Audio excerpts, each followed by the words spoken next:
Love it. Straight in. Mechanic, good to see you, brother. You too, man. How are you? Very well, very well. We got Lauren here. She's going to fire the first question at you. Hi.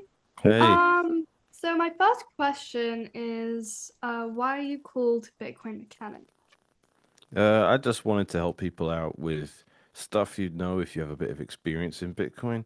Not deep level stuff, not the real deep science of it, but most people don't know that much about cars and they have to get someone to help them once a year. So I figured that could be what I'd do in Bitcoin, mainly with people, that might have lost their passphrase or something like that, or that aren't happy with the way their Bitcoins are secured, or they want to figure out how, if they die, how their kids can get hold of it. Just help them with stuff like that. Nothing super deep, but just after a while, you watch people make mistakes over the years and you learn where all the traps are and the foot guns and you help people avoid them. That was what I wanted to do, and it's been what I've been doing for the most part. Nice. And oh, hold on. What is your favorite thing about mining? About mining, Mm, Bitcoin mining. um, it's just one of the few ways you can interact with the network without permission, and you can get fresh coins out of it, right? You're, it's It's just like you can use Bitcoin permissionlessly as a currency and you can store it, use it as a store of value. Mining is the third way of using Bitcoin without permission, and I really like that. Yeah. And that actually went faster than I was expecting. It's one of my actually like two questions I had. He's very Eh, succinct with his answers. yeah. Well, Well, I would to kind of layer on top of the mining question. You've gone way deeper down the rabbit hole with Bitcoin mining than I think you've ever done previously, just with your role at Ocean. What has Yeah. been like the favorite thing you've learned on that journey? Um, well, it's mostly been bad what I've learned, to be honest. Because the culture around mining is nowhere near as advanced when it comes to, the sovereignty and, pardon my language, but the fuck you money element of what Bitcoin is about, that that culture doesn't work the same way in mining at all. There's a lot more kowtowing and a lot more regulation that's been tolerated. And a lot of that is just due to the fact that you can run a Bitcoin node on a Raspberry Pi behind the Tor network and no one needs to know anything. But if you want to mine this like a bunch of 3 kilowatt heaters with an insane footprint that makes your power company think you've got 800 tumble dryers running at once. Like doing that without sticking out like a sore thumb is a lot more difficult. So regulation of people running nodes doesn't really happen because it's not enforceable. But regulation of miners, particularly in North America, they just bent over straight away and were like, "All right, we'll do what you say." And that's not good because that there needs to be an attitude of sovereignty, not your keys, not your coins. Don't trust, verify. You don't hear these phrases in the mining industry. So it became very separate. So that was my impression since getting involved in all this, and that's why Ocean got started in the first place. Right, very cool. Okay, well, we got plenty more to delve into. But Lauren, did you want to say thank you and goodbye? yeah. Thank you for answering my questions, and I hope you have a good podcast. Bye. Thank you. Good to see you. Right, mechanic. I'll be dropping this one tomorrow on the 30th Wow. because All right. well the 29th, excuse me. The whole point of this was to do a year in review of 2024 Mm. because in my eyes, in my humble and personal opinion, I think you've been the voice of 2024 when it comes to reason around what's going on and as well as education as well because you've pulled us along with you down this rabbit hole. I remember listening to you on Preston's podcast, and you blew my mind. And you were just talking about templates and all of that kind of stuff back in those days. It seems so long ago. Creating templates and how that was centralized, and how Ocean were trying to decentralize it. And then we had so before we sat down, I tried to write a list of points Mm. that we could touch on that has happened in 2024. See if I've missed anything.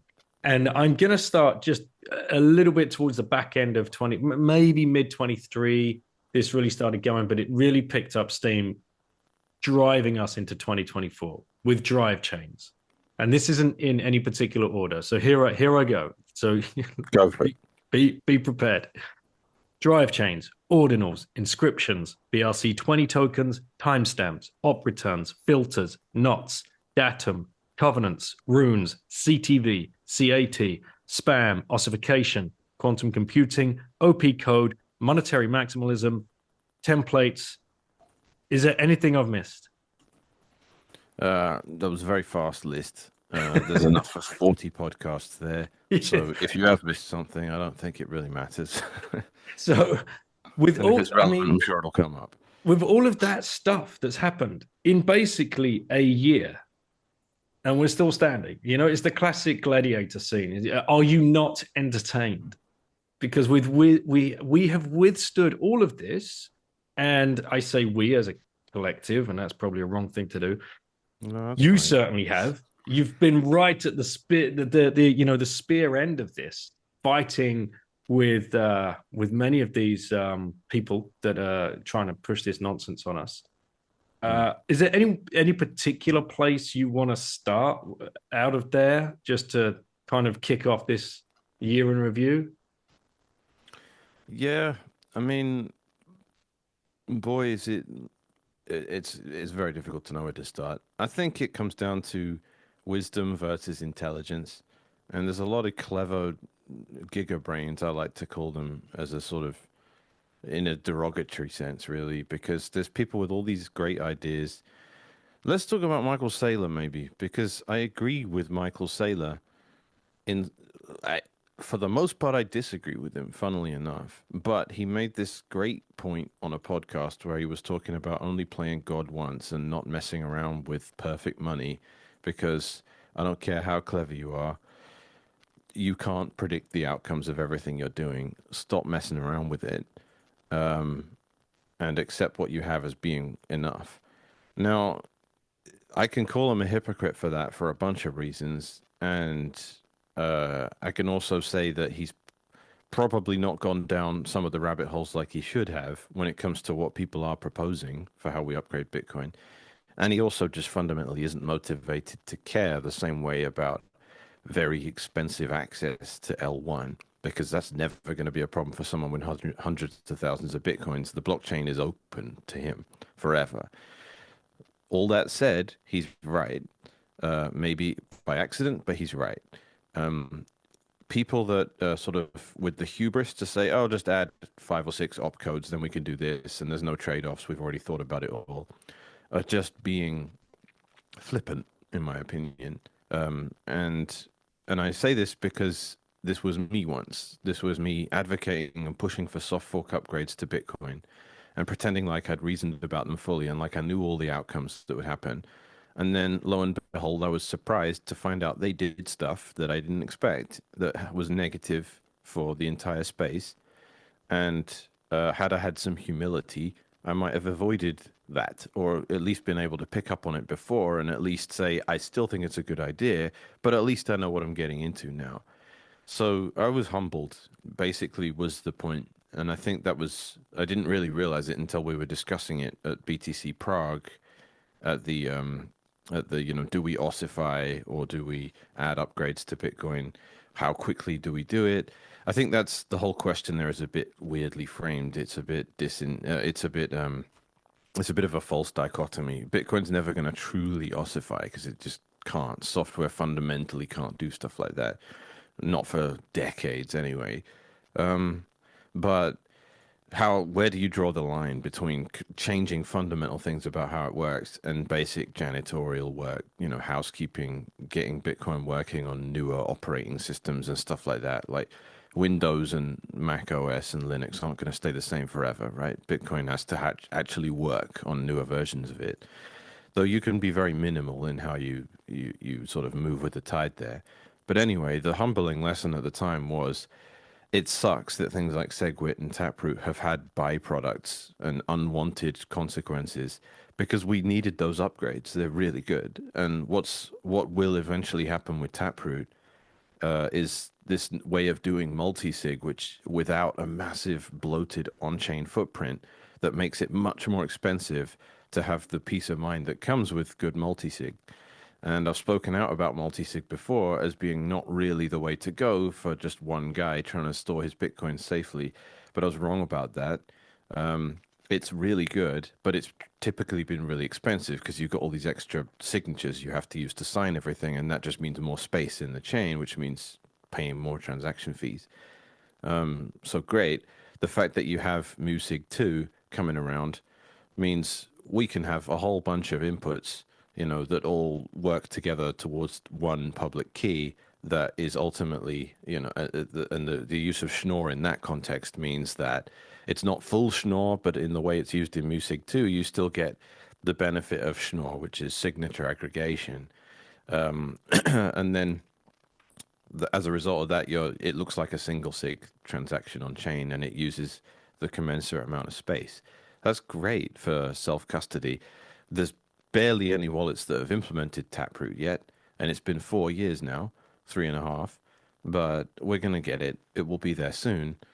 Cold Card have it on a branch at the moment. Jade said Q1 2025 they'll have it. And that's it. Once we have that, we have our Bitcoin-only hardware wallets with Taproot, and then we can do multi-sig. But back to the point I was trying to make.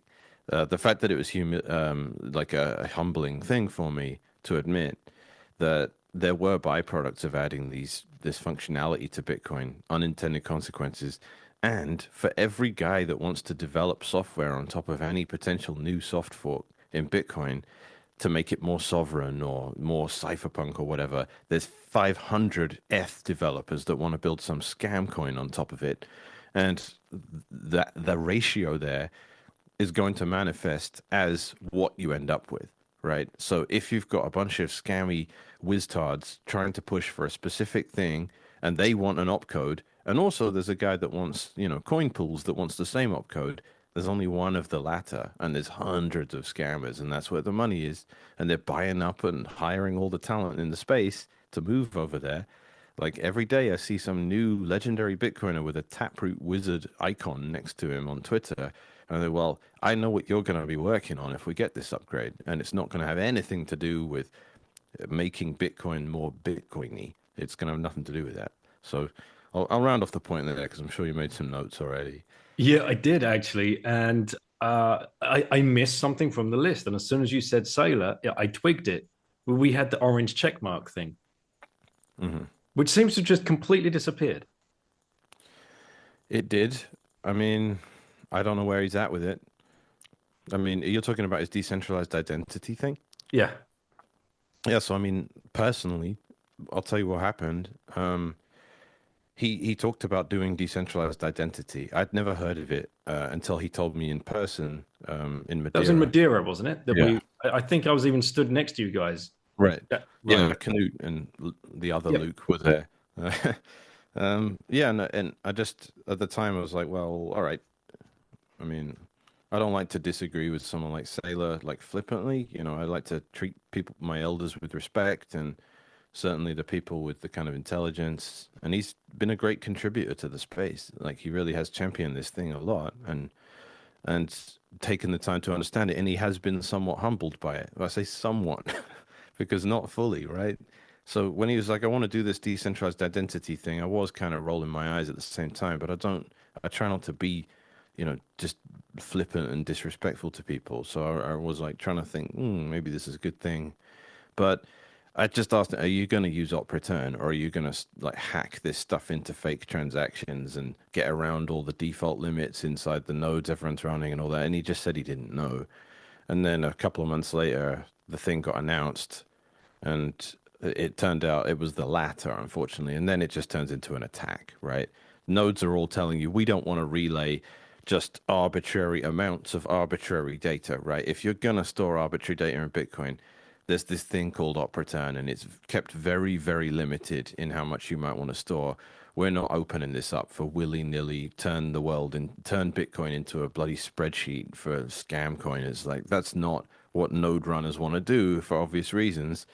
And they could get around all the limits that have been there forever since Satoshi's era that have moved around and iterated, but there's always been this approach in Bitcoin. Like when Ocean came out, right? Context, we had a more aggressive spam filtration policy than your average Bitcoin node because we're running knots instead of core. And what this meant was 42 bytes instead of 83 bytes. And it turned into an ideological discussion immediately, which told me that no one understood what their nodes have been doing. Immediately, everyone's like, "This is censorship. These are all valid Bitcoin transactions. If you're not allowing them in, that's censorship." And I'm like, "All right, if that's your perspective, but are you aware of what your node has been doing forever? Why are you only letting in 83 bytes of op return?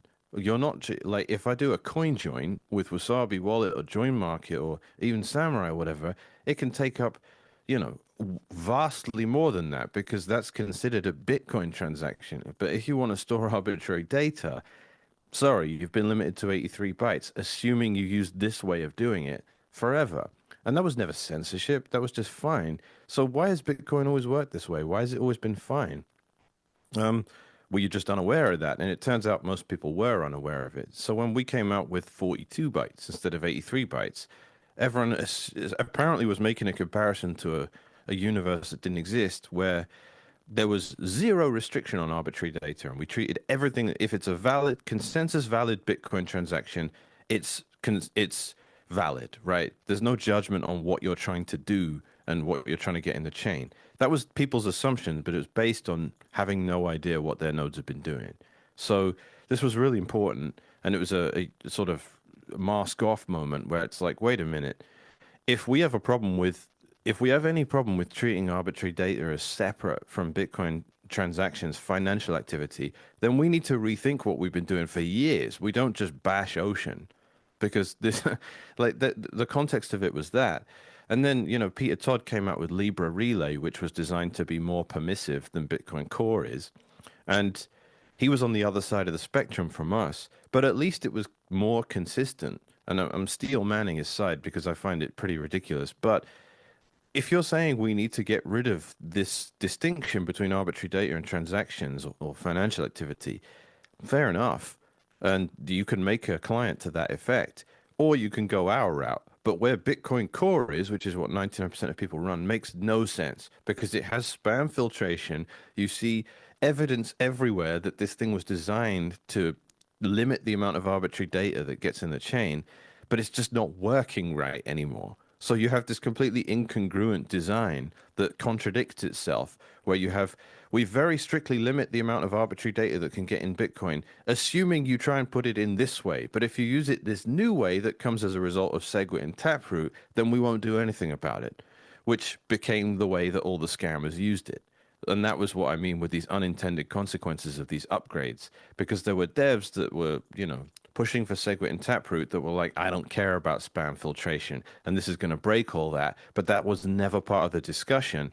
So you sit there having limits on how much spam can get in the chain, but you make ways around them for people, and then those end up getting used, and then the conversation becomes misguided and ideological when that's completely inappropriate. So all that to round off that point, where's Bitcoin going? I don't know because we don't have the ability to reason about these upgrades very well because we can't even agree on some fundamentals around what an unintended consequence might be. Because I'm sitting here saying if you're adding zero knowledge, if you're adding roll-ups and Ethereum style stuff like that into Bitcoin, that's so helpful for scammers and tokens and like meta protocols that sit on top, we have to agree that that would be undesirable first, and we can't because these developers want to develop, they want to have fun, and they want to make money doing stuff that is basically scamming, and they want people to they want people to be all right with it, and they want the chain to support it, and they even have rationalizations along the lines of, Ben Carmen, who was someone I really looked up to for a long time. They're just making these veiled threats, saying if you don't give us these things, we're just going to do it on the base layer, right? So you better give us the roll-ups we want so we can at least do it off the base layer. And I'm saying, well, that's like, I'm going to call that for what I see it. That is just a veiled threat. Like we've always been happy with the solution before, which was if you're going to go and do NFTs, go and do it on Ethereum. Leave Bitcoin alone. And I don't want to meet the compromise where you can do it on Bitcoin-ish, but you do it on, you get the right opcodes so you can do it all inside some sort of roll-up. So I find all that there's a lot of disingenuousness in the conversation because they're scammers at heart, right? Quantum Cats is just scam all the way down. There's no point pretending otherwise. So when they come along and push for upgrades, uh, the hostility is entirely appropriate because while covenants can be used for amazing other stuff that supports the self custody and the sovereign. I'm rambling on too long here, but it's just too much to get into. There's When you so much, but don't worry, yeah. I'll try and so covenants. Let's hit on that because there's a lot of language here, and actually just to try and put a pin in what you were saying about the arguments between like arbitrary data and that seemed so kind of set up for people to fall into a trap of like the classic kind of surface level ideological libertarian kind of Yeah. freedom of speech.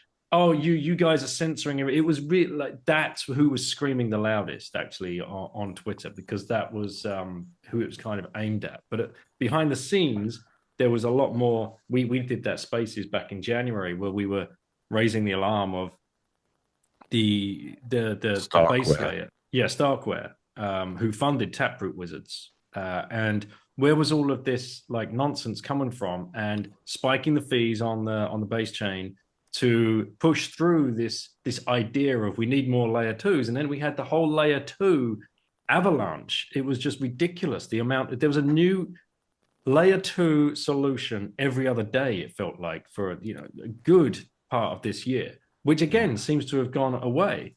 Like that narrative seems to have died. Well, this is why I call the Taproot Wizards scammers with vision, because they fell out with Casey Rodamore. I mean, Mm-hmm. He's the runes guy. he's the runes guy, and they didn't get on for whatever reason. I'm not sure why they stabbed each other in the back. But when runes came around, it was just before the halving. We knew it was coming, and Casey started testing runes on testnet, and then Jameson Law, but Taproot Wizard destroyed testnet so that he couldn't do his testing anymore. This was the kind of bad blood that was going between them.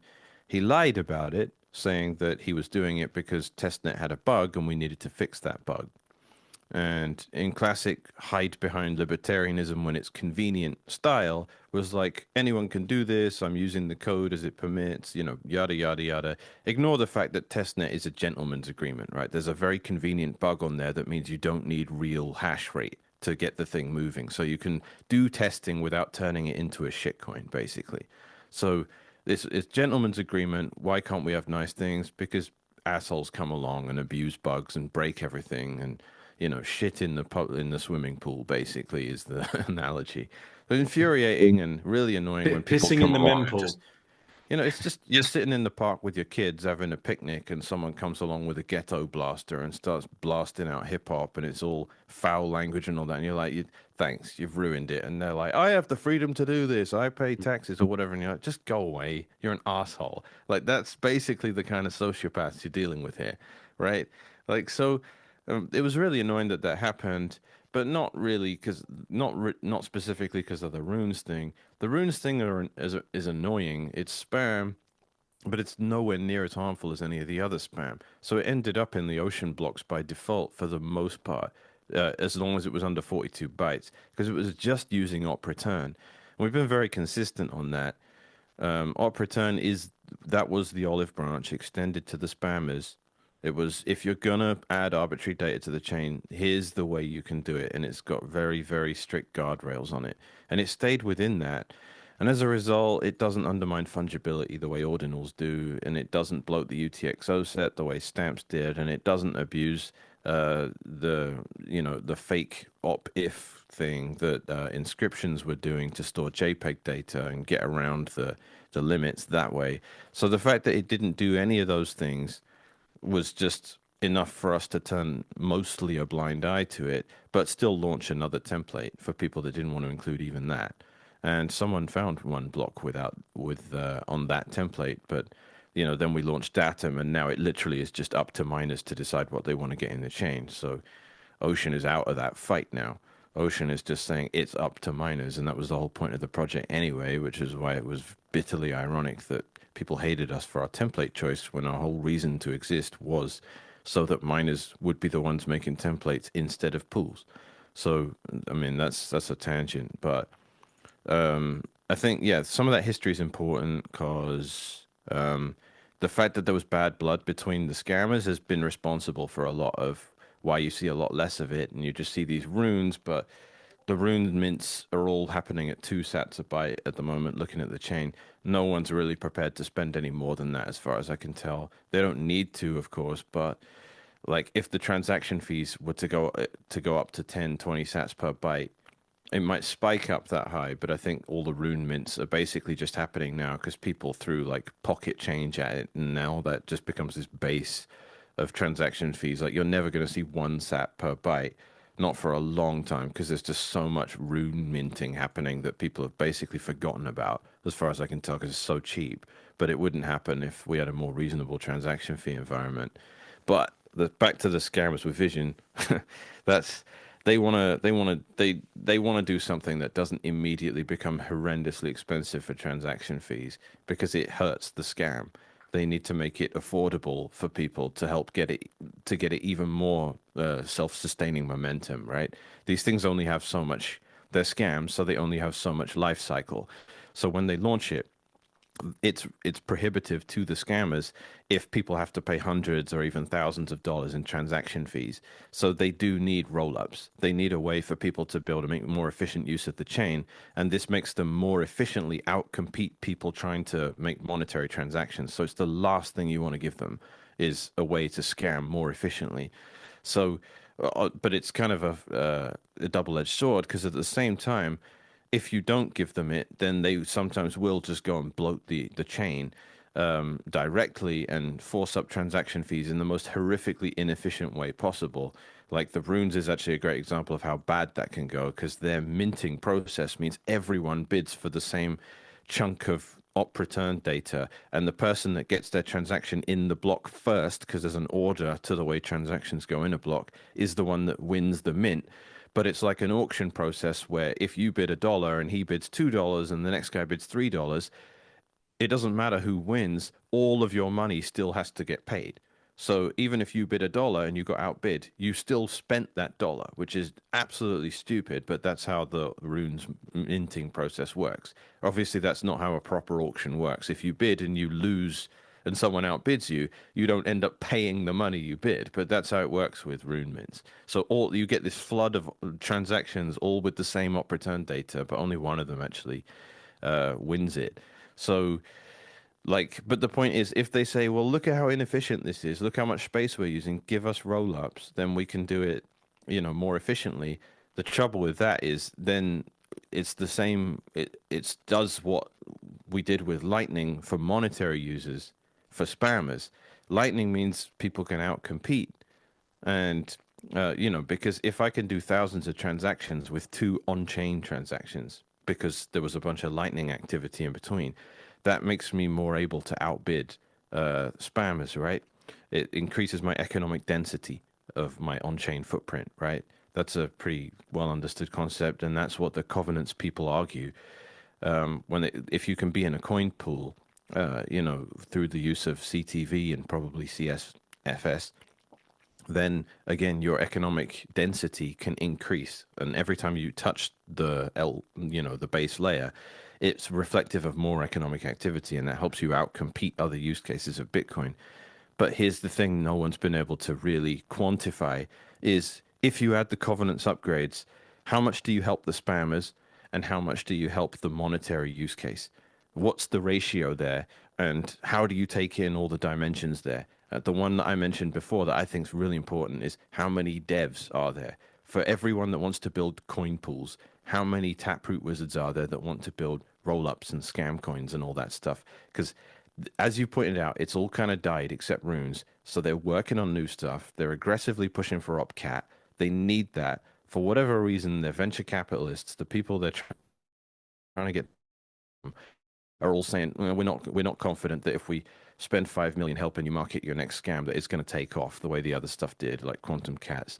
we need you to we need a bit more. So the Wizards have said, all right, we need to get smart about this. We need to affect some change inside Bitcoin to be able to present this thing as being, first off, we can tell the people trying to invest in us that we are liked and respected by the ecosystem. That's why they implemented this upgrade. It was to help us. We pushed for cat, we got cat. We're welcome here. We don't need to scurry off to Solana or Ethereum.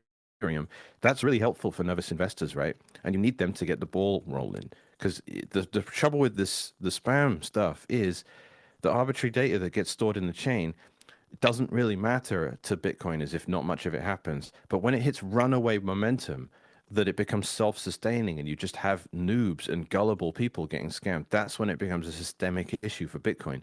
So they have to hit escape velocity. They have to get enough people in it for it to take off, for them to be able to make back the money that gets invested. And they figured out very cleverly exactly what they need to be able to do that. And it's a tightrope they got to walk, because they got to satisfy these people that give them enough startup capital to do the marketing to get the thing off the ground in the first place. And those people have their, somewhat rational and somewhat irrational concerns around it. They're nervous. They don't want to throw millions of dollars at stuff unless, if there's concerns around it. When we first launched Ocean, the fact that we were against Ordinals made one token crash to zero, like immediately the minute we launched, and Luke started getting death threats over it. And then we have to take security with us every time we go to conferences because of just the sheer amount of harassment from people that either just lost their money, that were gullible and were told it was Luke's fault, or the scammers themselves who got messed with. So you have to figure out what their plans are and try and be like, don't just sit there like the gigabrains do, going all analyzing everything from a technical perspective. You've got to look at it from a human perspective and look at where the money's coming from and what their motivations are. And this is why, like, Bitcoin's the juxtaposition of tech and politics, and that makes it really difficult, because almost like the technical guys are clueless when it comes to politics and motivations, right? They'll walk straight into every trap.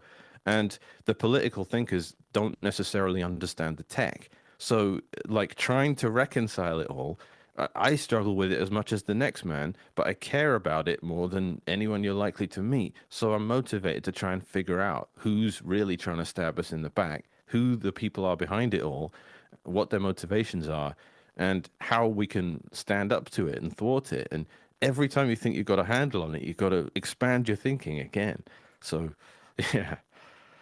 So you mentioned CAT here. So that was on the list. And for those people that don't know what it is, like, what's the acronym? What was behind it? Why did it come to be? And what has changed? I mean, it was an old opcode that Satoshi disabled. Um, his motivations for disabling it aren't particularly relevant at the moment, as far as I can tell. Um, the heuristic around not implementing it because the people pushing for it are all scumbags is, you know, that is irrational. It's ultimately an ad hominem attack, but you'd be an idiot to ignore it too, right? Like, so I mean, it's as an acronym. I don't know. I embarrass myself here. I don't think it's an acronym. I think it's just short for concatenate, which is just when you concatenate things, is in any sort of Unix-like system, you just take two files and combine them, or combine the contents of those two files. So commensurately with opcat, you're just concatenating two stack elements, and but it enables introspection within that, which is something that is a can of worms for functionality that doesn't currently exist. Like, Bitcoin has been kept pretty limited with what it can do, and adding opcat, sort of goes, right, here's a ton of stuff we can do suddenly, and reasoning about all the implications of that is a worthwhile thing to do, but you just can't ever delude yourself into thinking, right, we can activate opcat because we've thought about every single thing that might happen as a result. Anyone, and we've decided none of it's a concern. Anyone that's doing that either doesn't really care about, like, Bitcoin turning to garbage, or, is a bigger genius than anyone I've met, because I've seen plenty of people say, I can't figure out all the implications of activating this thing. I also don't think it's going to get anywhere because there's too much opposition to it. It's not as bad as it's not as heavily opposed as drive chain, um, but which is also never going to happen. But it's still opposed enough that I think for now I don't really care about cat because I don't think they're going to be able to get it in. So I don't have the motivation to go and understand it any better. If anyone's listening to this saying, "Oh, mechanic like needs to shut up talking about things he doesn't understand that well," fair enough. Because my understanding of it's not particularly good. There are definitely people with greater understanding, but yeah, like I said, my motivation isn't really there because it's not going to happen. Cat is not going to happen. It's as So, likely to happen as Segwit 2X, which didn't happen. So, right. you know, that's So one of the biggest moments of this year, obviously, we had the halving back in April, and then we had the halving price spike. So we're still on this kind of this was right in the middle of everything that had started really taking off January, February, March.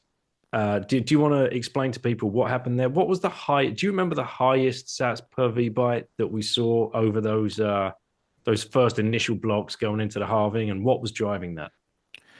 well, this was a bait and switch, right? It was supposed to really, if I'm putting on my cynical hat here, and I think I'm right to do so, it's miners are about to get a 50% pay cut, more or less, a little bit less, because transaction fees, are going to mitigate some of that as they go up over time. But the point was miners are getting a 50% pay cut in subsidy at least, which is more than 90% of what miners bring home anyway. So the point was you're getting a Bitcoin itself is paying you less, but scammers are going to replace that at the halving. So you're suddenly going to become beholden as an industry to scammers because you've gone from getting 6.25 Bitcoin to 3.125 every 10 minutes.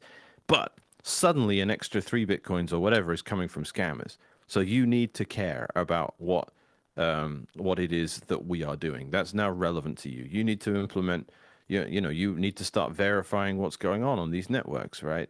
You get MEV, minor extractable value. Like this all becomes relevant to you. And none of it will be done with decentralization in mind, right? So the resource requirements will mirror exactly what you see with, performant blockchains like Solana. So that being the case, it just becomes if you want to make money as a miner, you need to go and mine on the biggest pool because they'll run all the infrastructure for all of the scam coins that are sitting on top of Bitcoin, which means solo mining, which by the way doesn't mean only getting the reward from the block yourself. It means mining without a third party's permission. That becomes impossible because a solo miner today And just needs a creating your own Bitcoin node. template. Yeah, like if you're making your own template, you have to be running your own node. Running a node is possible for a pleb miner. Every BitAxe guy can run Datum. It's not resource intensive. But if you're competing with a bunch of miners on the biggest mining pool in the world that are running a bunch of scam coin infrastructure, and you need a data center to be able to do it, then that's where all the miners will go, and then they will outcompete the miners that aren't able to do that, which is your home miners, your pleb miners. That's it. That's a bait and switch. That means Bitcoin miners no longer. It would be like Dogecoin and Litecoin, right? Litecoin miners do not care about Litecoin because Dogecoin is merge mined with it, and Dogecoin is far more economically relevant to anyone than Litecoin at this point, thanks to Elon Musk. Which I'm gonna have a hard time not ranting about Elon Musk at the moment because he's driving me up the wall. Rant, But baby. Let's do it. I'm with uh, you. we'll I get to think he's a that. bad actor. I don't think Oh man. there's been far too much simping over this guy. Oh, he's just everything about the guy is just despicable at this point. And have you seen that stone toss meme where like someone's doing a tug of war and then they're like confused by who they're pulling against and who's on their side? Like it's the first one is oh man, we shouldn't go off on this tangent yet because I just didn't quite finish that point. Like, but I mean, I'm just talking about miners. The halving bait and switch was just as Taproot Wizards, we want the miners caring more about what we do than actually about the Bitcoin network themselves. So, or itself. So, if we can launch a massive bunch of scam tokens right at this point, and one of the evidence is in the nature of the transactions that were so lucrative themselves. So the halving block itself had a transaction in it that was it deliberately made it so that it didn't need to do this, but it did it in such a way as that ocean spam filters would exclude it, even though that wasn't a requirement for how the transactions worked.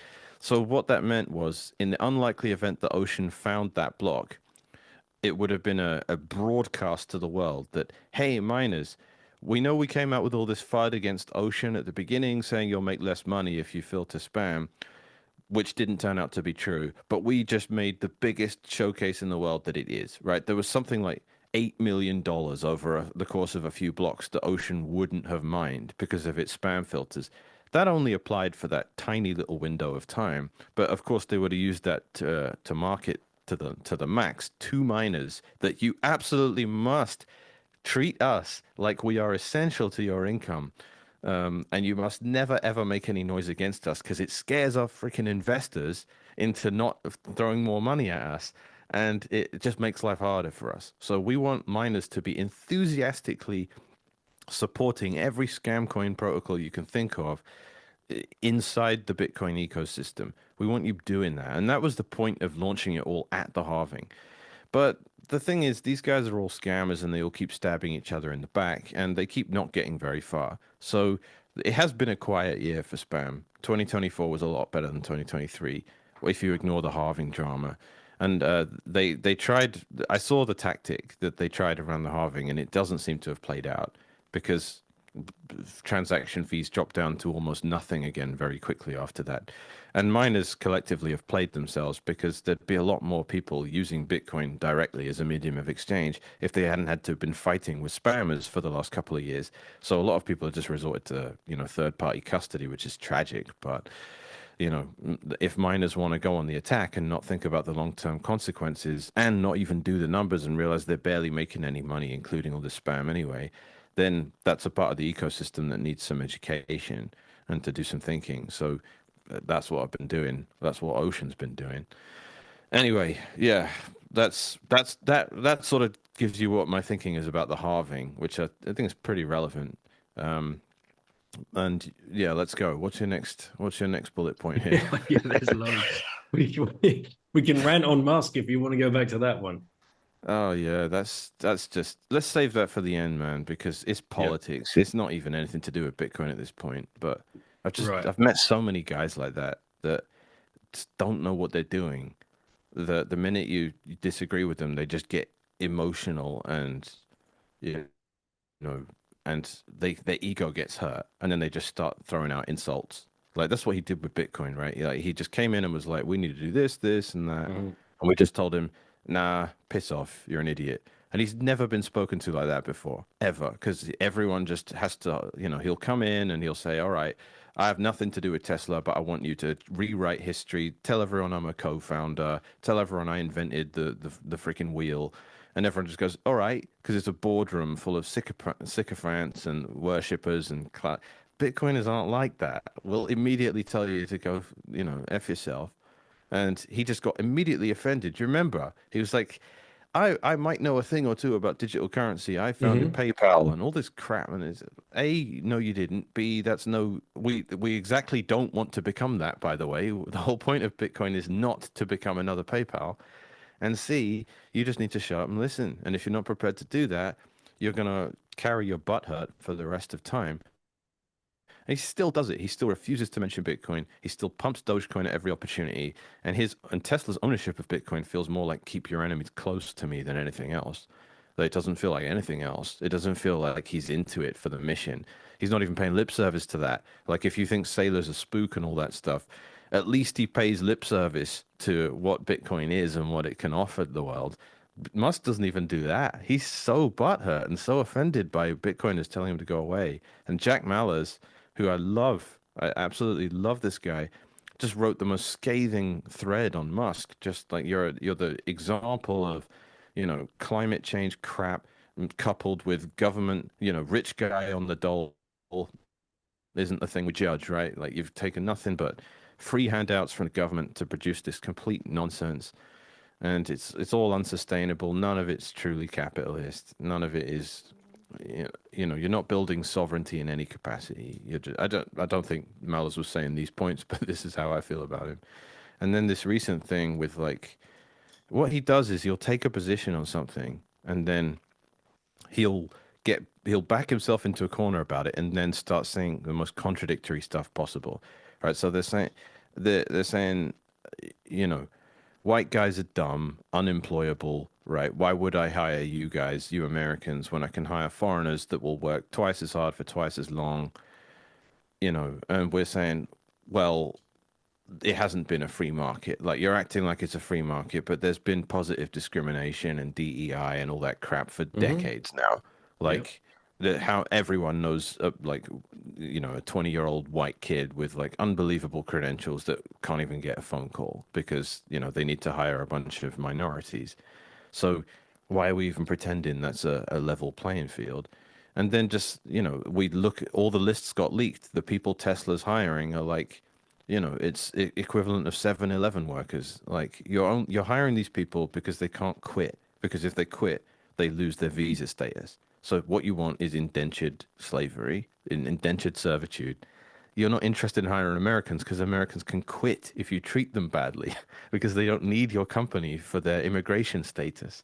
Like, I live in Canada.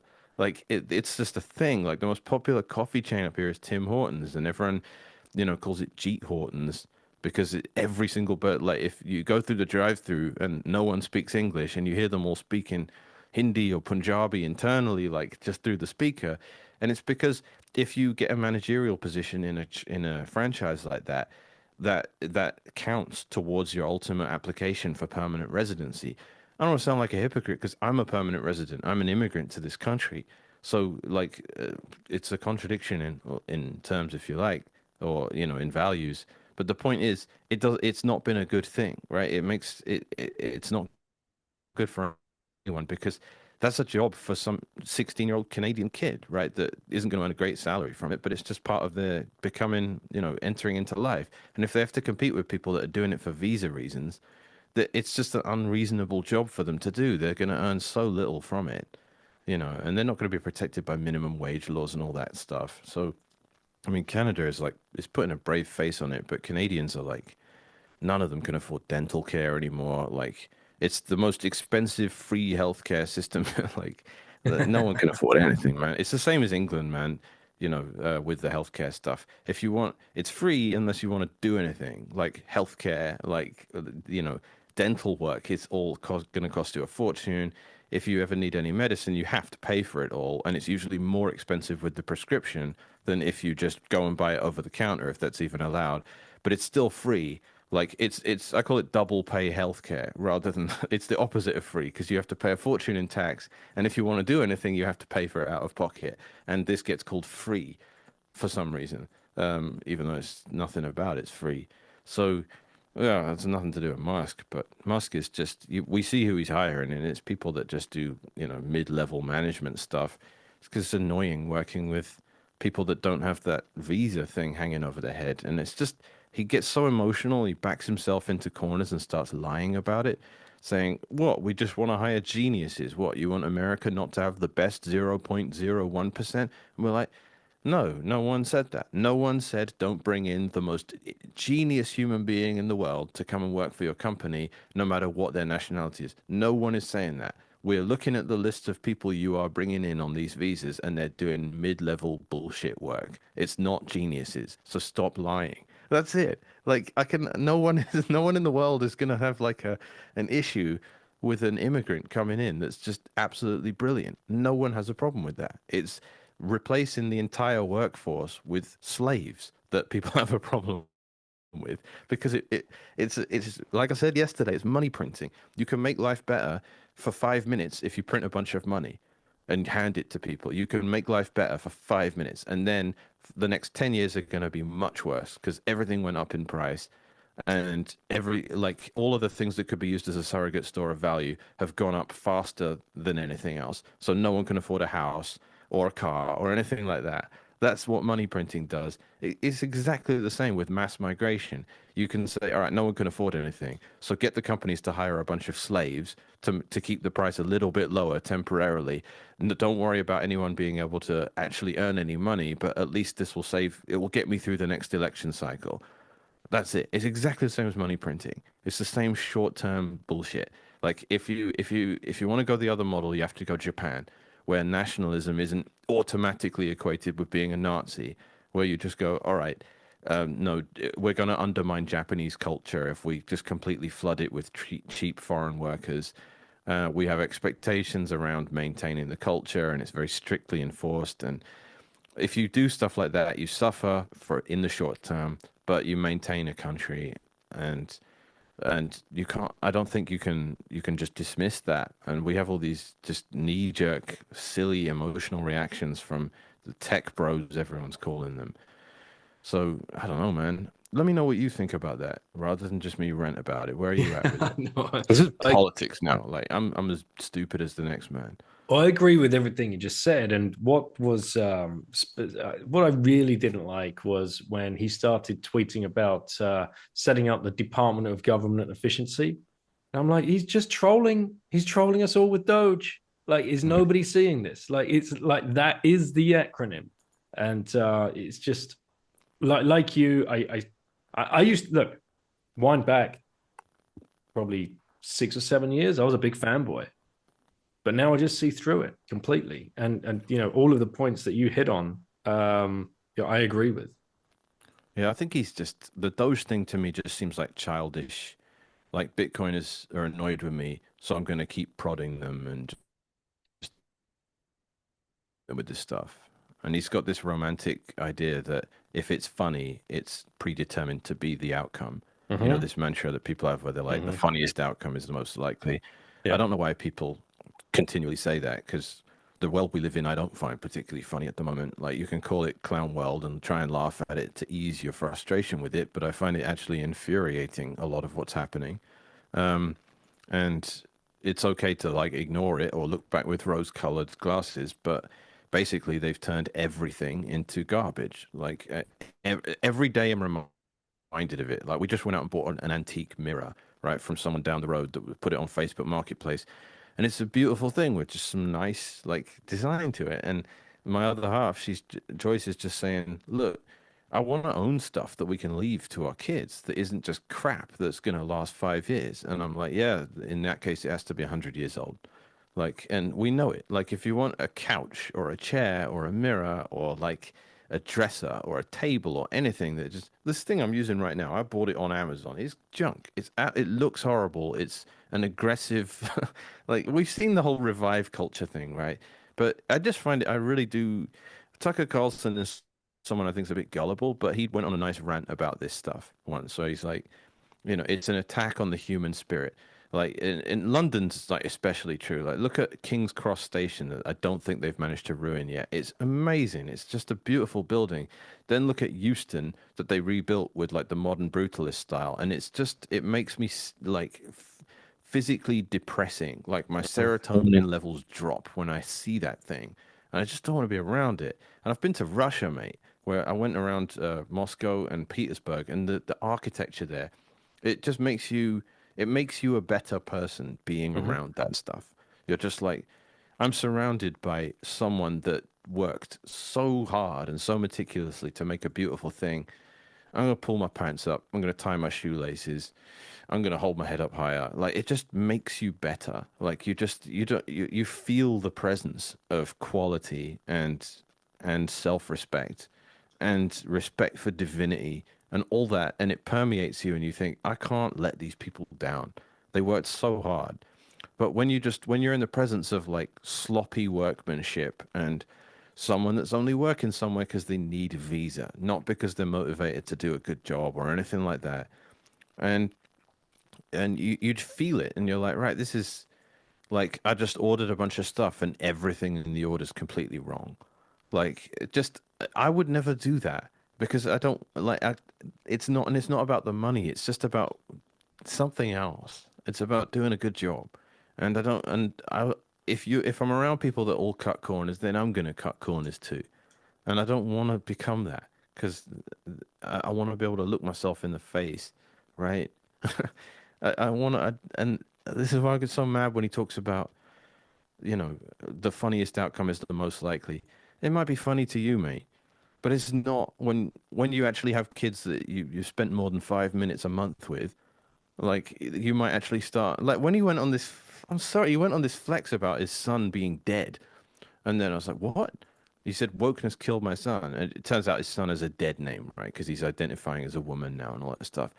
And I'm like, you know what? If my son, if one of my kids goes down the woke rabbit hole and transitions and all that stuff, I'm not going to be putting him on blast on social media crying to Jordan Peterson about it because more than anything, it's an admission of my own failure as a parent. Like, I'm sorry, I bet you weren't around for much for that kid growing up, and that's why he's filled the hole in his life with, that many people do. Like, the people that go down that rabbit hole are like people with parents with a lot of trauma and a lot of issues, right? Solid parents can raise a kid in a way where they don't fall for the woke mind virus. And ultimately, I don't care how bad the world is. There's always evil out there. It's your job as a parent to stop that stuff happening. Sounds like you failed, mate. And you're sitting here taking on the woke mind virus. You've backed Trump with everything you have, but that was always a bullshit distraction, man. Like the idea that men can have periods and all that stuff, that was burning itself out anyway. And you're not Trump and Musk and the whole MAGA team.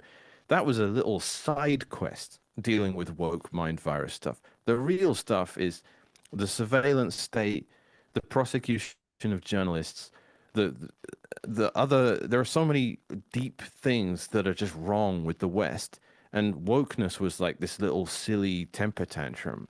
Like, and just because we align on that doesn't mean I agree with anything else.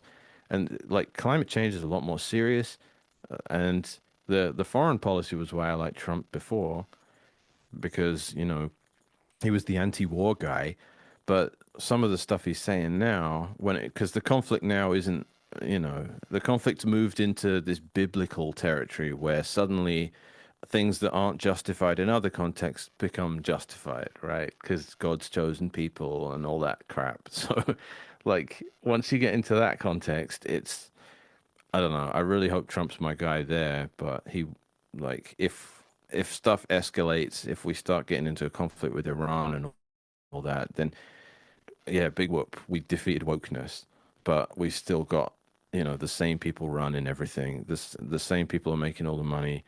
I don't know where you're at with all that, but that Oh starts to yeah, get cancelable. So, I mean, read this book. what have you got? This one, Silent Weapons for Quiet Wars. Well, Yeah, it's you not a tossed book. me It's that. the playbook. This one, this is hot off the press as far as I'm concerned because it was put in my hands by a friend of mine, and yeah, like the story behind this one was it was a like a playbook that was put together from different um, governmental organizations of how. I think you tweeted something just the other day about the Malthusian agenda, Mm. societal control, eugenics, all of this kind of stuff, and how it's all put together. And it's not the politicians, right? The politicians are just the puppets on the strings. It's way above them. And when I look at a character like Musk and even Trump, all of them, they're just playing their part. And what we get to see as the plebs or as the plebes, as Preston might call us, is theatre and pantomime, and it's there just to keep us all completely entertained and confused and angry at each other. I don't know. Yeah, if you've not read that, then get a hold of that. And the other one I urge you to read is Red Symphony, which is another like mind bender.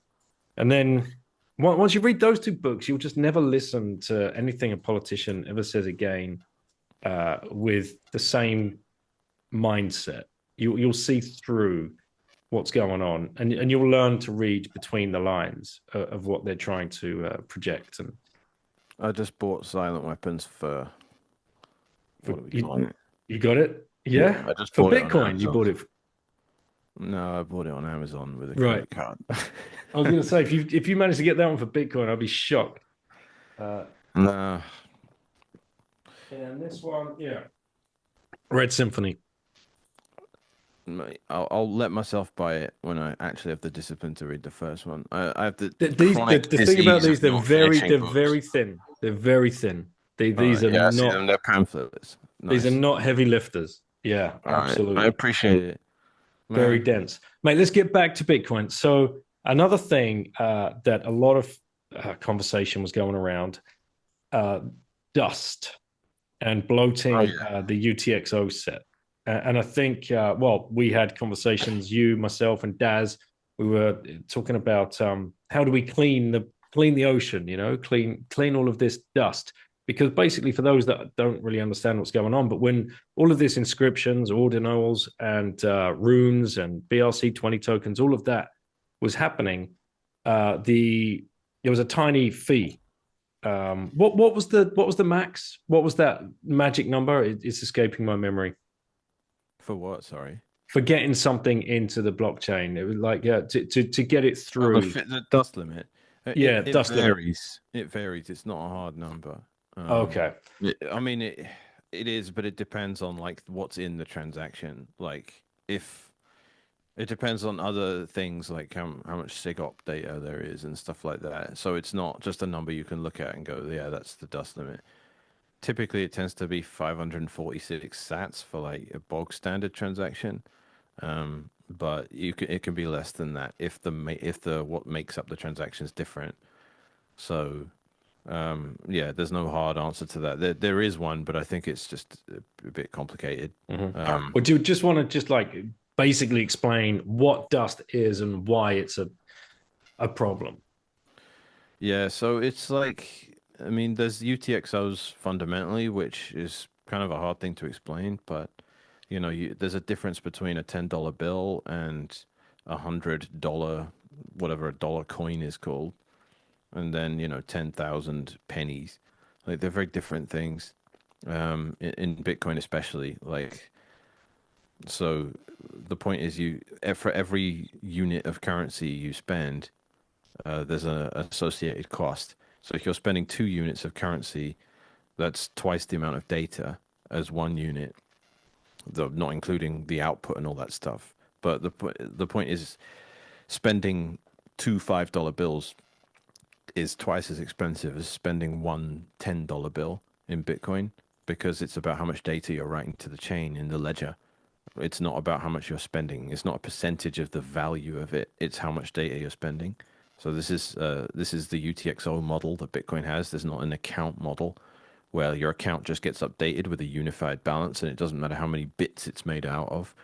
In Bitcoin, if you have thousands of pennies instead of, just a few dollars or tens of dollars, it's much more expensive for you to operate, which is ironic because the people dealing with tiny UTXOs are probably the poorer Bitcoiners, right?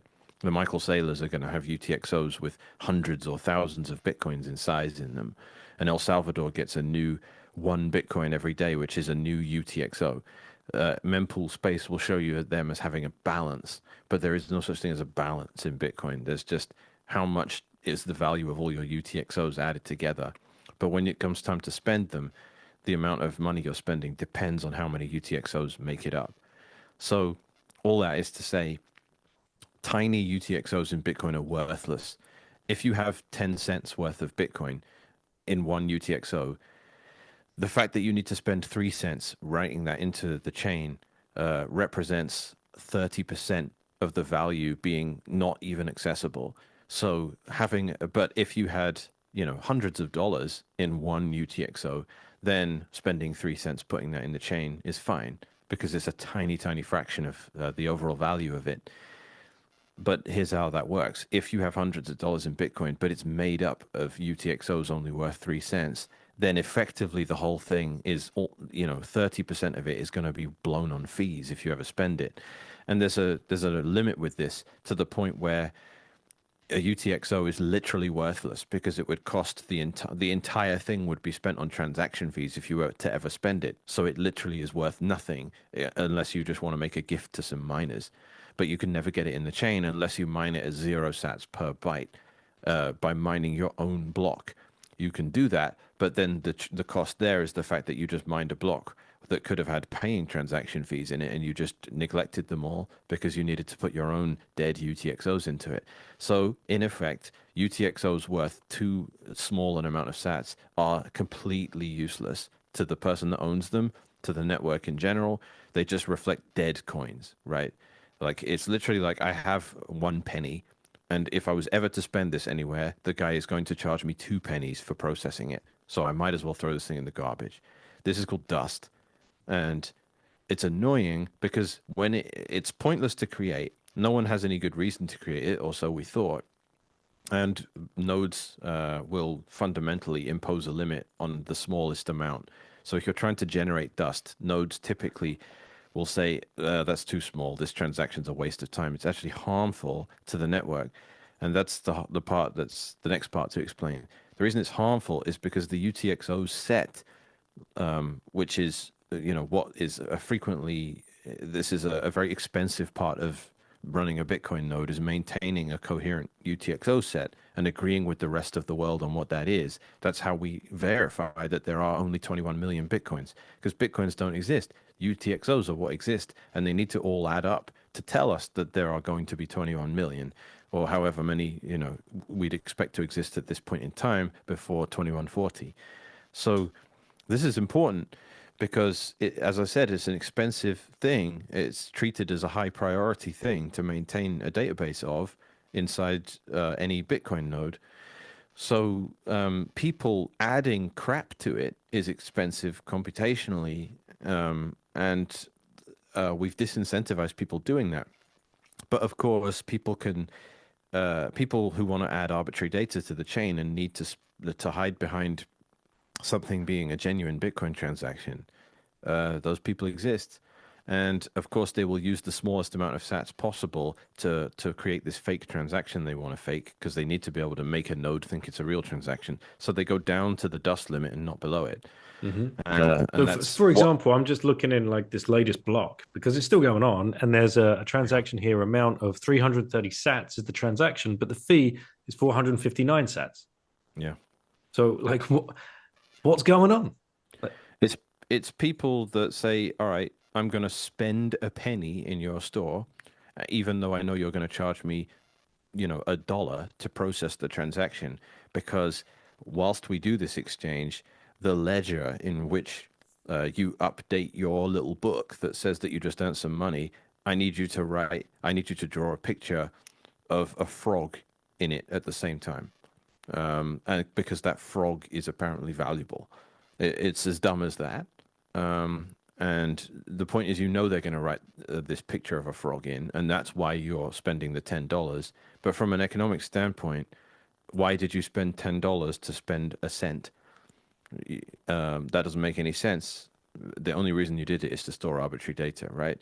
But the trouble is that picture of the frog came at the cost of you adding another irrelevant UTXO. And here's the real world implications, right? Before this, Bitcoin had mostly been used for financial activity. Back in 2022, there was a sum total of 80 million UTXOs. And then over the course of 2023, that ballooned up to 200 million UTXOs. Mm-hmm. So we added 120 million UTXOs of unspendable trash in order for people to spoof transactions and get arbitrary data written into the chain. So this just blitzed and absolutely nuked the ability to run some nodes on some of the cheapest hardware out there, which up until that point had been perfectly possible.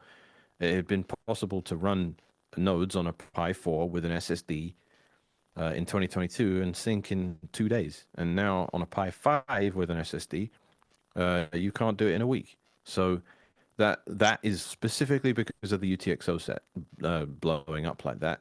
And there's been development for years inside Bitcoin Core to prevent ballooning of the UTXO set. It's the point of the witness discount.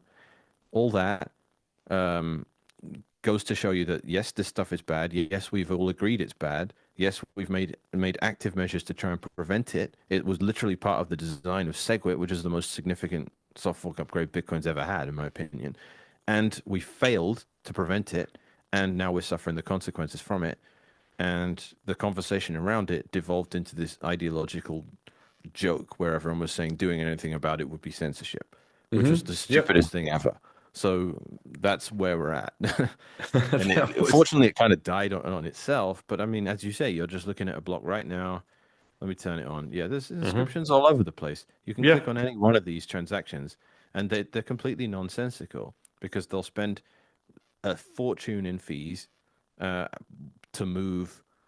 I mean, how much? What's the dollar amount? Someone's moving 95 cents and they paid $6 to do it. That doesn't make any sense. To Bitcoin is designed around human incentives, and the assumption was no one will ever be incentivized to spend multiple dollars to move a few pennies. No one will ever incentivized to do that. So Bitcoin doesn't need to worry about people doing that because it will break stuff if they do. But people are doing it because they can use it as a method to store junk in the chain. And so we need to take active measures to make life difficult for people that want to store junk in the chain.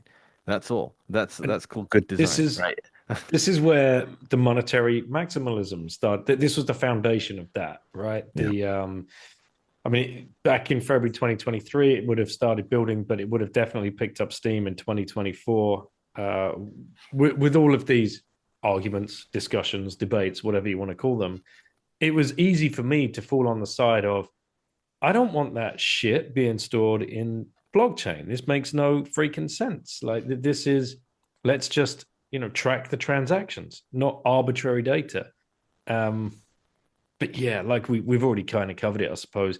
People fell Yeah. into the ideological trap of you ask, this is censoring. Bitcoin is for Yeah. everyone. Bitcoin, it's free open source software. People can use it for whatever they want. How Yeah. can you define a transaction? All it does is lead to centralization.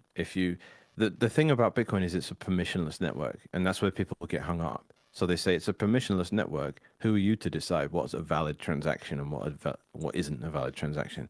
And I'm saying exactly, it's a permissionless network. If it was permissioned, then it doesn't matter. Spammers get caught, and they're just denied, the ability to do what they're going to do because it's an abusive practice. But when it's permissionless, those are the protocols you need to protect the most vigilantly because anyone can use it. Anyone can use Bitcoin for anything that it's permitted to do. And if it accidentally allows or is conducive to abusive behavior that makes life difficult for the people that want to use it as a monetary network, you need to figure out a way to prevent that quickly. Otherwise, everything just falls down to centralized third parties. Same as email. Like if you want to run an email server and you want it to work, you can't because you can't get inside this walled garden. And the reason the walled garden exists is because someone had to figure out a way to deal with the fact that spam exists. And spam filtration is the only thing making email remotely functional. And we rely on a couple of third parties to do it on everyone's behalf.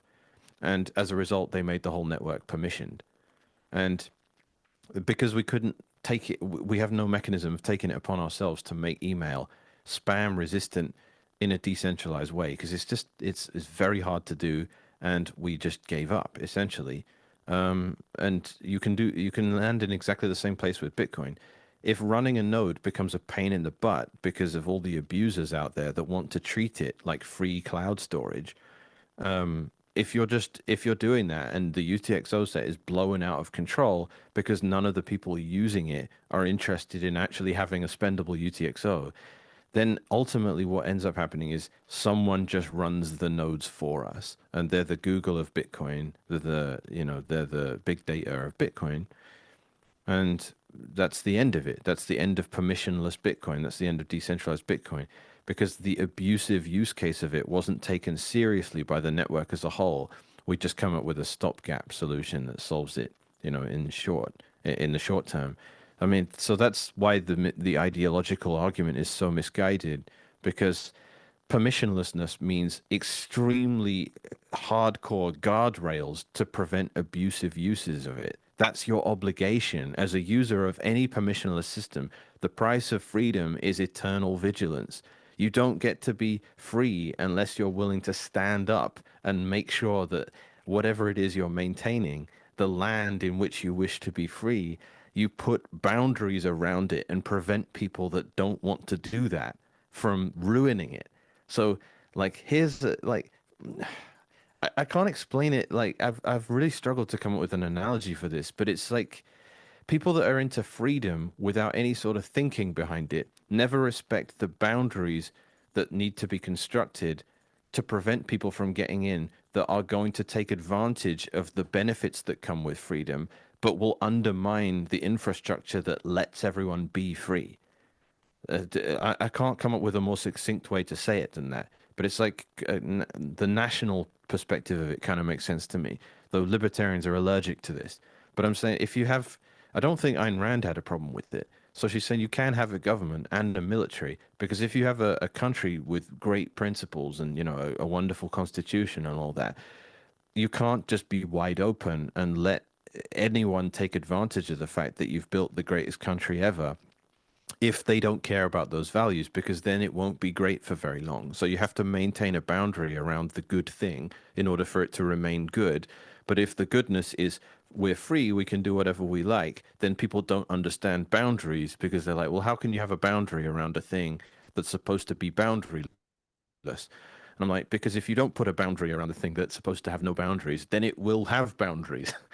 Like, why is that so hard to explain? And I'm sure there's someone 1,000 times the philosopher that I am that's come up with a succinct way to explain it. But if you want to live in libertarian utopia, you need to create a wall around it to prevent the people getting in that don't want to live in libertarian utopia, that would just want to come there, steal everything that's good about it, and ruin it. Like, if you want to have nice things, you need to build a wall to prevent the people from ruining it.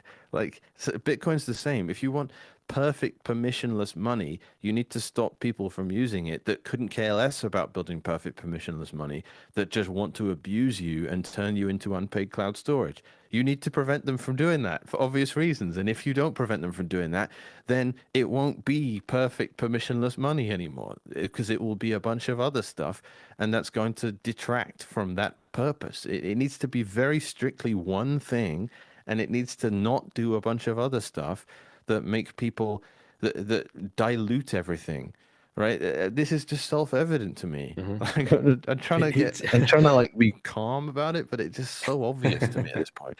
It's basically the tragedy of the commons, right? And if I just Yeah. read that quickly, the tragedy of the commons is a concept which states that if many people enjoy unfettered access to a finite valuable resource, they will tend to overuse it and may end up destroying its value altogether.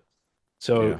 in this analogy with, you know, the unfettered access that was kind of, well, they strong armed their way in with their VC money and their backing and their marketing and whatever else and the clever tricks that they were playing. You know, the Wiztards, the scammers with vision to get unfettered access to the commons for a while there, and you know they were pissing in the mempool. Yeah. Tragedy of the Commons is the understood allegory for the whole thing, and it's right to invoke that, and it becomes a race to the bottom, right? You can take it upon yourself to pick up the garbage left by other people, but if there's, you know, five of them dropping garbage all over the floor in the local park, and there's only one of you cleaning it up, you're doing it as a labor of love. You're not doing it and thinking you're going to win in the end. You're just doing it because you're compelled to. So that was what miners on Ocean were doing, right? It's like there will still be spam in the chain, but fortunately, it's never that pointless, right? Like rate limiting is a thing. So that was the nirvana fallacy of the spam wars. Everyone's like, there's always going to be arbitrary data in the chain. Give up. And I was always saying, there's always going to be spam in your mailbox, but you're still going to check it, and you're still going to do your best. You're still going to click unsubscribe to every email that comes from a mailing list that you don't want. You're still going to do that. And this is the nirvana fallacy, right, in play. Almost all of the transactions in the blockchain up until 2023 were standard by a mempool policy. So they fit within what nodes were indicating was actually Bitcoin being used non-abusively, right? And that includes illicit transactions or whatever you want to talk about. They were still financial activity. And we still said, look, you can spend money. Anyone can spend money on Bitcoin network. Anyone can receive money. It can be any amount within, the confines of, a transaction fee actually being spent. right? That was always reasonable. It was never, but you can store any data you like. That was always considered an abuse case, not a use case. And we have all this limiting, and it worked. There was so much effect. It was so effective having this rate limiting because almost everything in the blockchain was standard. And it respected the desires of the nodes. It wasn't just we respect consensus. It was we respect mempool policy as it generally exists, you know, in its capacity to be sort of well, to have default values as sort of inspired by hammering it out amongst the developers, right? So that's how we moved things around a little bit, but there was always just a very small amount of op return data allowed, and that was put there for the whole the motivation for creating op return. I don't know. Actually, there's some debate around that internally at the moment, so I'll refrain from speaking on that. But you know, that was the that was the motivation for it. So I'm looking at that and I'm saying, look, let's bring it back to a pleb level. For anybody that's listening that is running a node and isn't running knots, or is considering spinning up a node and running a node next year, can you tell them why it's important to at least go down the knots rabbit hole?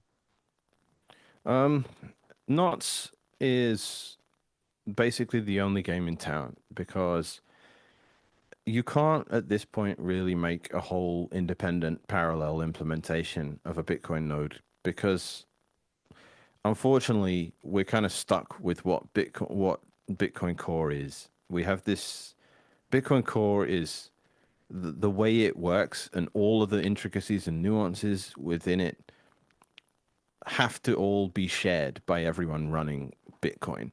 That's just the truth of it. So if there's any sort of discrepancies in how anything in the chain is interpreted, even if like, you can have two different implementations of Bitcoin, have all the same data ostensibly, but still fall out of consensus with one another just because they're using a different database language or something like that.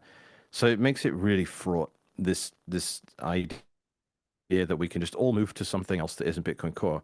It's never going to happen. So Knots basically is Bitcoin Core, but it allows the user to configure more. That's all. So you're not running into creating systemic issues. Like the example I bring up is BTCD, which is it's totally its own implementation. It's not Bitcoin Core. It's not a fork of it. It's just its own thing from the ground up.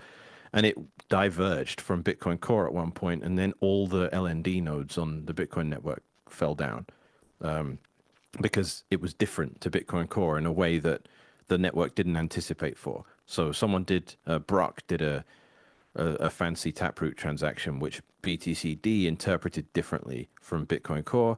And as a result, there was an accidental fork, basically. So you can't have things like that happen. It would just create too many issues within the ecosystem. So everyone's basically stuck with Bitcoin Core or things that keep a very minimal change from Bitcoin Core. So Bitcoin Knots is doing what is failing to be done in Core without being a whole new implementation. It's got everything's tied back to Core. It's all being done in a very meticulous way, but there are things that just aren't happening in Core that need to happen in Knots. Need to happen somewhere, and it's too risky to do it in a whole brand new client. So that's why Knots exists. Knots it's been growing a lot. It was over 1,000 users for a while. Now I don't have a good way to count that. There isn't really a bulletproof way to know how many users are running a particular implementation. I believe it was over 1,000 for a while. Almost everyone that's running, miners that are making their own blocks using Datum are using Knots instead of Core because it's actually configurable. So for a miner, it makes perfect sense. All of the node implementations like Umbrel, MyNode, not Raspberry Blitz, but Start9 as well. So pretty much all of them except Raspberry Blitz now have an option for knots. And it just has more options. You can do more things on it.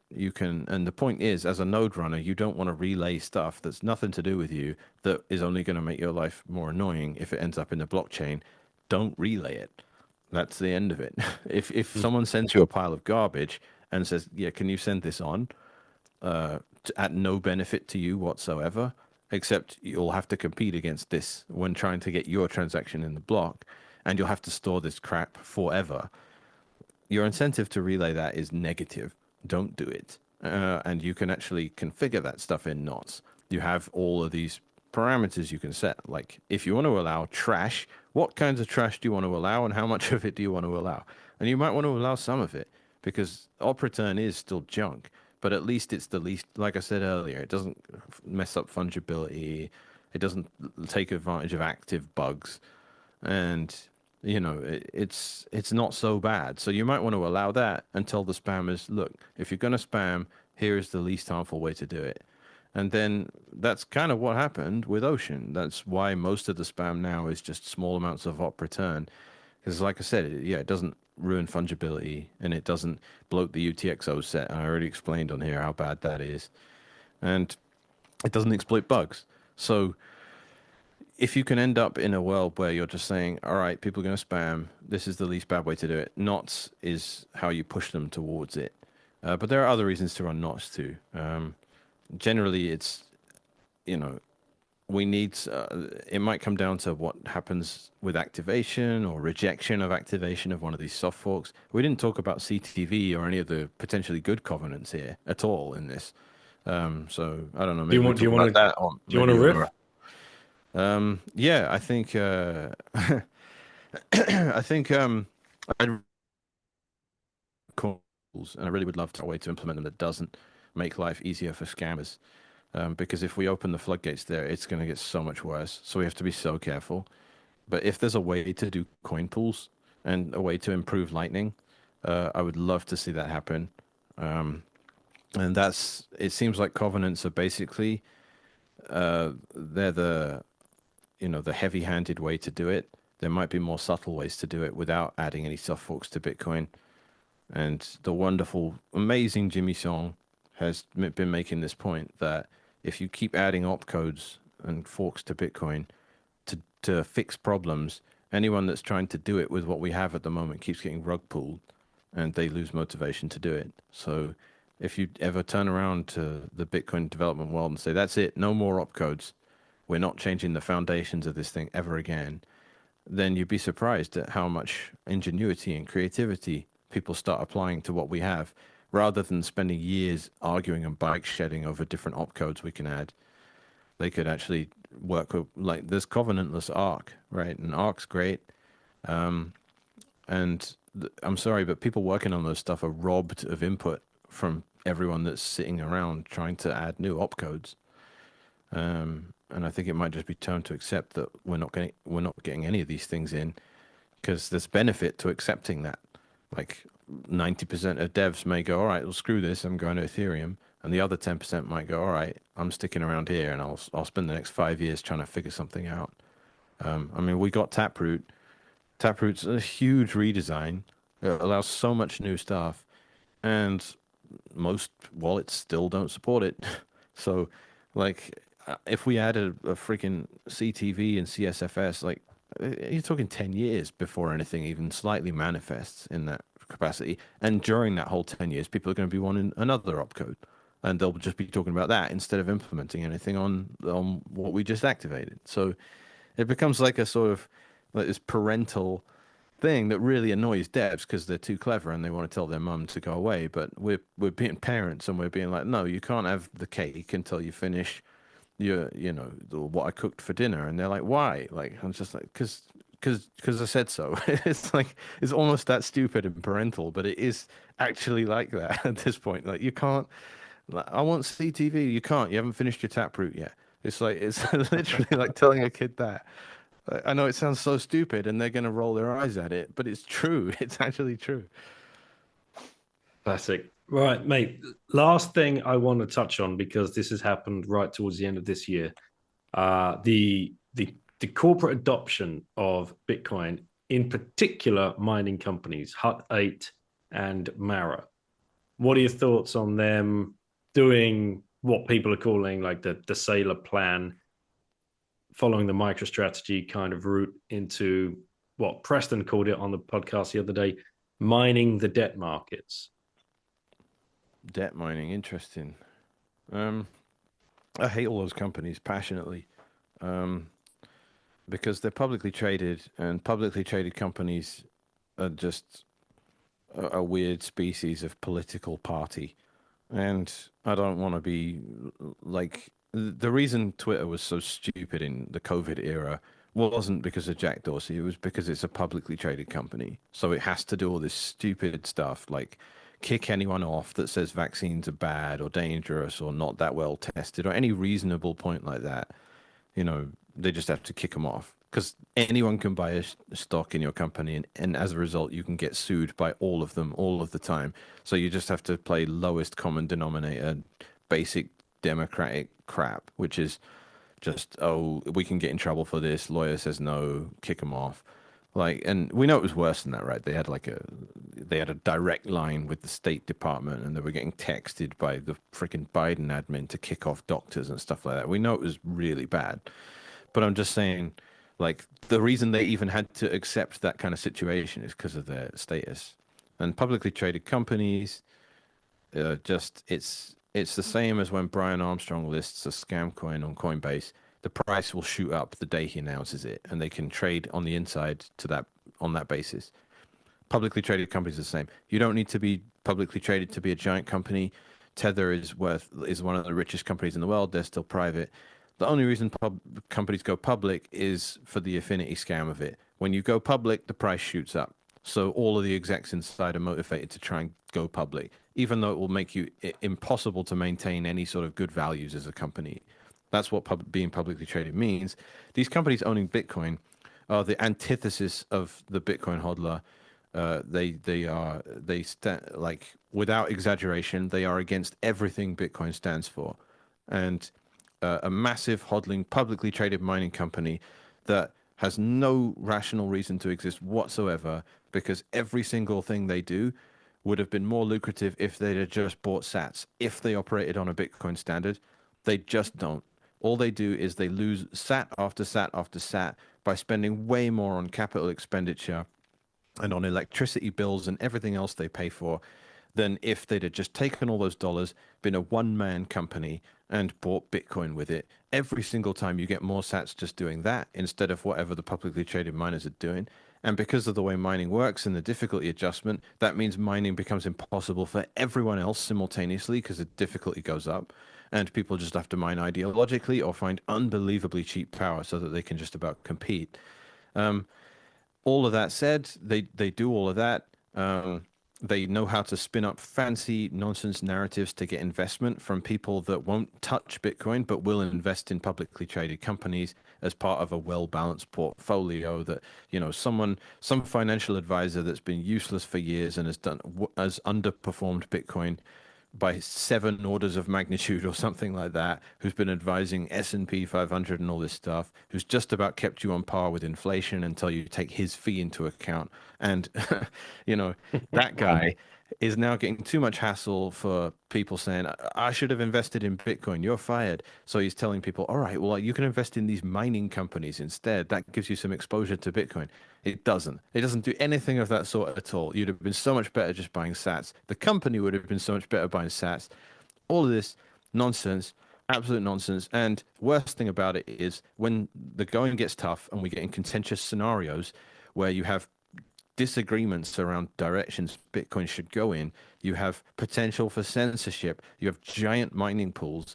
These companies are going to do the wrong thing every time. They're going to censor, they're going to use the biggest mining pool, they're going to further centralize the decisions around what goes in the chain. They're never going to take custody of what comes out of it, and they're never going to do any verification. I bet you none of these companies even have remotely done anything close to running a Bitcoin node, which is insane when you consider they're running hundreds of millions of dollars worth of Bitcoin mining hardware. They've never done so much as run a node, let alone construct a template or have any sort of opinion on what might end up in the chain or what might not. And they not only do they not want to take custody of what comes out of the chain, or they don't care about it or verify how it relates to the blockchain, they've accepted a bunch of legislation that says that makes it cheaper tax-wise if they specifically don't. If they sell their services as hash rate rental to a solo miner, which is the arrangement they have with Foundry, they pay 15% less tax in Canada. And Canada's obviously abundant when it comes to natural resources and cheap electricity. It's amazing for that stuff if you can get around all the red tape. But accepting the red tape is toxic to Bitcoin. Literally, we're looking at these miners and we're saying, hey, if you make your own template and take custody of what comes out of the chain, you'll make more money. And they're like, nah, we won't, because we'll have to pay 15% more tax because it's Canada. And I'm like, really? So what you're asking for is for the entire mining ecosystem to centralize around one publicly traded entity that makes all the decisions around what ends up in Bitcoin's blockchain and takes custody of everything that comes out of it. You're fine with that because you get a tax discount. And they're like, yeah, we don't see any issue with that. And I'm like, right. So the point of mining is to provide a barrier to people that want an energy requirement to people that want to rewrite history. That's the point of Bitcoin mining. That's why you can't arbitrarily change what's in the Bitcoin network. You need to do the proof of work to do it. If the people that are doing that are openly attacking the network, then it's having the opposite of its intended consequence, because it means anyone that wants to fix the damage they might do has to outmine them, and they're inside the regulatory moat. They've got the permission to exist. They've ticked all the boxes. They've got all the compliance on their side. So if you want to outcompete them, you don't get any of that benefit. You have to go it alone, right? So at this point, the publicly traded miners are raising the hash rate for an honest miner to outcompete with them, rather than be the white paper style defense of the network. We're basically under 51% attack from people that just aren't doing anything that bad yet. But when the switch gets flipped and Trump in all his wisdom says, I want all the Bitcoin to be made in America, does any of that think it's going to be does anyone think that'll be laissez-faire? Because it won't be. It will be regulated to absolute high heavens. Someone comes to Trump and says, there's a bunch of, like, F2 Pool already obeys the government blacklist when it comes to, like, and, Satoshi Finn or Fish, I can't remember his name. The guy from F2 Pool said, I don't want Russia or Vladimir Putin using, I'm not putting his transactions in the blockchain. I'm like, right, well, you're 15% of the network making that decision unilaterally. What do you think happens when Trump has the same brainwave and says, well, I don't want a bunch of transactions ending up in the blockchain either. Hey, Foundry, you have to exclude all this stuff. And they say, all right, we will, because we want to live.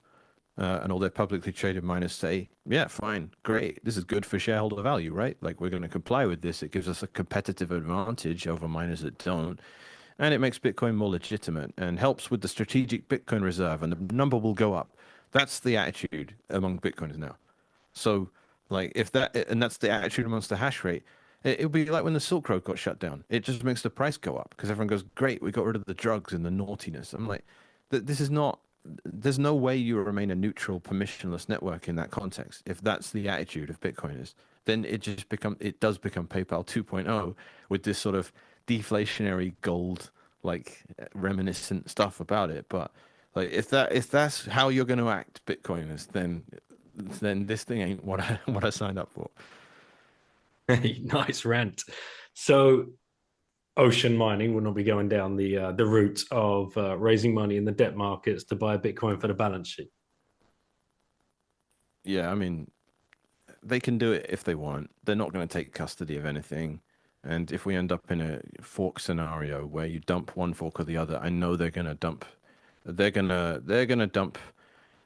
They're gonna dump Satoshi coin, and they're gonna hold BlackRock coin. Ultimately, the only example we have of it is SegWit2x, and SegWit2x, Tether, and Bitfinex saved our ass because they let us dump the then equivalent of BlackRock coin and hold the equivalent of the Satoshi cypherpunk coin. And that's why to this day Tether get bashed for everything all the time, even though there's a million other stable coins you could bash. So it was really just people annoyed about the way the block size war went, and they blamed Tether for it. And Tether totally saved our ass. So I'll always be grateful to them for that. But in current environment, the UTXO, there's too many millions of Bitcoins worth of UTXOs in the hands of the exchanges and the ETFs, and MicroStrategy themselves, and some of the publicly traded miners as well. So, and that scenario today is less clear cut, unfortunately. I still think we'd win. I don't FUD Bitcoin on that level. I think we win that battle. I was going to But say, what are the predictions for 2025? What do you see coming at us next year? And I don't mean price wise, just like wherever you want to take it. What's on your mind? um, yeah, I think it's. I don't know, to be honest. There's two.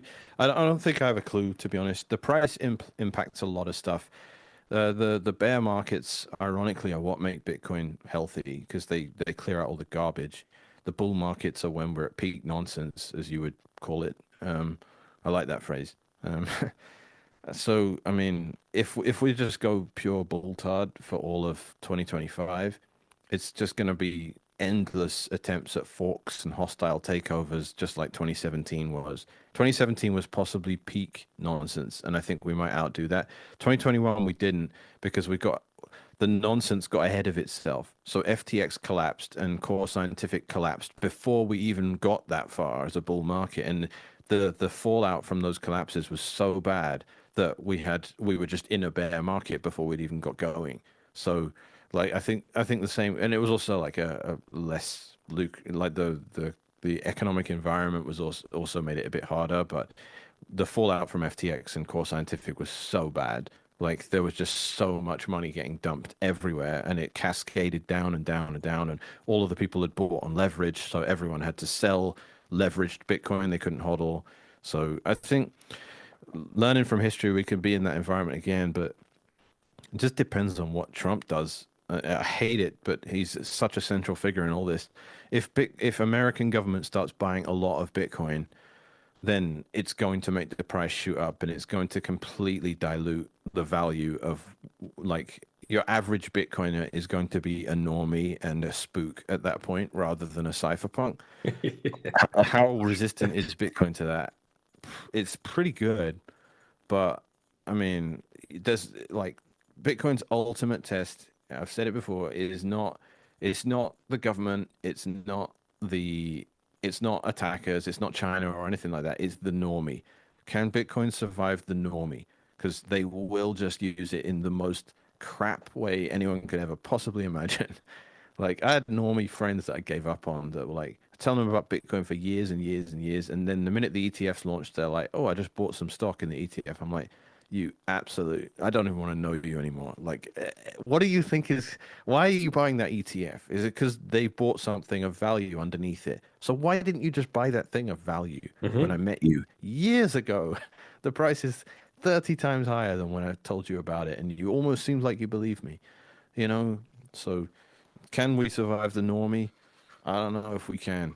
That's kind of my weird black pill on covenants where I'm like, I don't really want normies in Bitcoin. Like if this thing remains, 50 million Bitcoiners around the world or something, if that's all there ever is, I'm all right with that.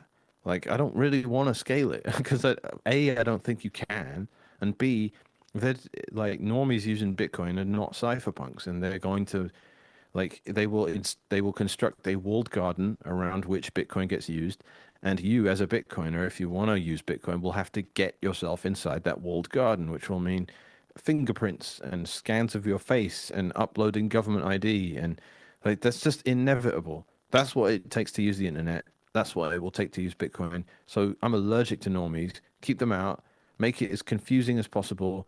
Never help them. Like I know it's like contrary to our nature, but like, just you want to orange pill everyone, but I'm just like, no, no, just keep them away. Like, they are so toxic. Like, we need it. Like, the next generation can have it, but the boomers don't even deserve it anyway. So screw them. In my opinion, you've ruined everything. You don't deserve Bitcoin. Like, maybe your kids do, in which case you should buy it and leave it to them. But You've um, led me to the final question with that wonderful rant, Canic. If you had one last orange pill, who would you give it to and why? yeah, I don't know. I don't know. I think it's the third world nation really. I think it's like the screwed over populations that have been had their boot on their neck from the IMF, Also, like El Salvador, I'm happy when they're buying Bitcoin. When the U.S. government wants to do the strategic reserve, I'm like, nah, I don't want American government buying this stuff. Like Francis tweeted, I'm interested in Bitcoin's ability to bankrupt governments, not to solve their debt crisis. So I feel like that. But when it comes to like if Javier Milei wants to get Argentina back on track, I'm all right with that. And if every single African nation that's been absolutely butchered wants to adopt Bitcoin and get going that way, I'd be really happy with that as well. So shout out to Gridless and companies like that that are getting Bitcoin infrastructure and as a result, power infrastructure going in, neglected parts of the world like that. It's great. America though, America at this point just.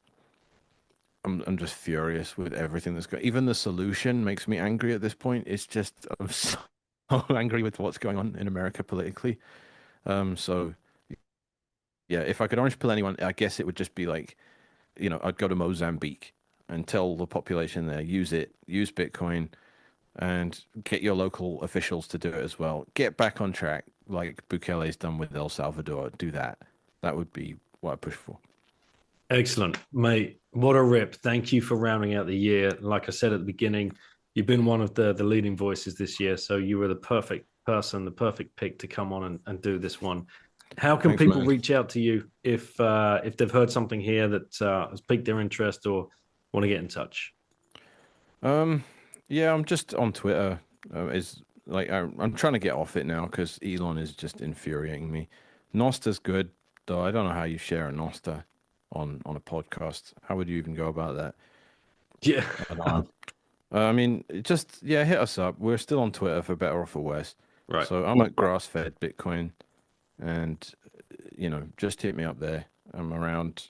I'm happy. I do ocean tech support, right? So I spend a lot of time talking about home mining and local area networks and template construction and node running and core lightning and how to open some channels and who to open them with and all that stuff. This is Excellent. where my heart is, so I'm always up for chatting about that stuff and helping anyone. Well, don't go away because I've got a quick BitX question for you, but All I'm right. going to close it down. Mate, great to see you. Have a great new year. You too, man.